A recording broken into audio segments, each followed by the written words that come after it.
Bakunzi ba Rwose TV ndabaramukije ndabana ikaze mu kiganiro cy'ubutunzi.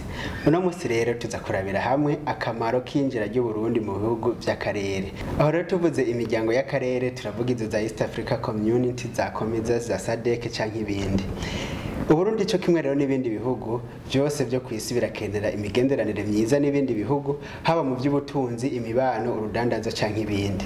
Ibihugu vyinshi rero harimo n'igihugu cyacu cy'u Burundi birashira inguvu hamwe nyinshi mu migenderanire kugira bifatana amaboko mu bikorwa nk'ivyo kuduza ubutunzi, kwagura umuhora munini w'ubudandaji canke ibindi.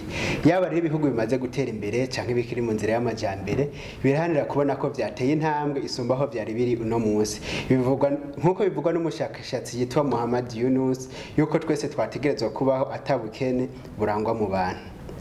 Ni mwiyo ntumbero rero ibihugu vyinshi bidashima kwifatana vyonyene mu rugendo bitora kuja hamwe n'ibindi bihugu kugira bikorere hamwe.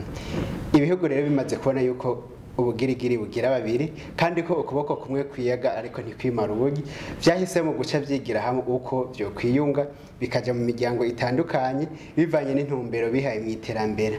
Ivyo kuja hamwe nk'umuryango vy'ibihugu vyatangujwe rero mu kinjana ca 200 aho hatanguje kuvuka umuryango w'ibihugu vya Buraya iyo bita Union Européenne.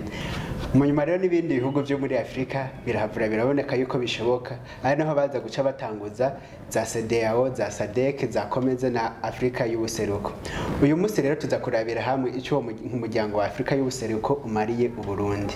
Ni umuryango watanguye kera mu myaka ya 90 ariko uza gutangura neza mu kwezi kwa Munyonyo itariki 30 mu mwaka wa 1999. Aho twamenyesha ko Burundi cyo kimwe n'u Rwanda vyemerewe gutwara kuva ku itariki imwe y'ukwezi kw'indwi mu 2007 biza gusanga ibindi bihugu byari byaravyitangiye imbere ari byo Tanzania, Kenya na Uganda. Ati rero akamaro nyamukuru nakahe. Icambere twamenye nuko ibihugu bice bihanahana ibidandazwa vyoroshe. Ica kabiri bikagira isoko rusange aho usanga ibintu bikorerwa mu ivyo bihugu. Ikindi nuko haba isoko rusangi aho usanga ibintu bikorerwa mu bihugu bitandukanye bigize uwo muryango bitemberezwa bigashika mu bihugu byose. Ikindi naco twovuga ni nko kugwaniriza hamwe urudandazwa rutemewe n'amategeko. Turabashimiye kubona mwadukurikanye mu kiganiro cy'ubutunzi naho ubutaha.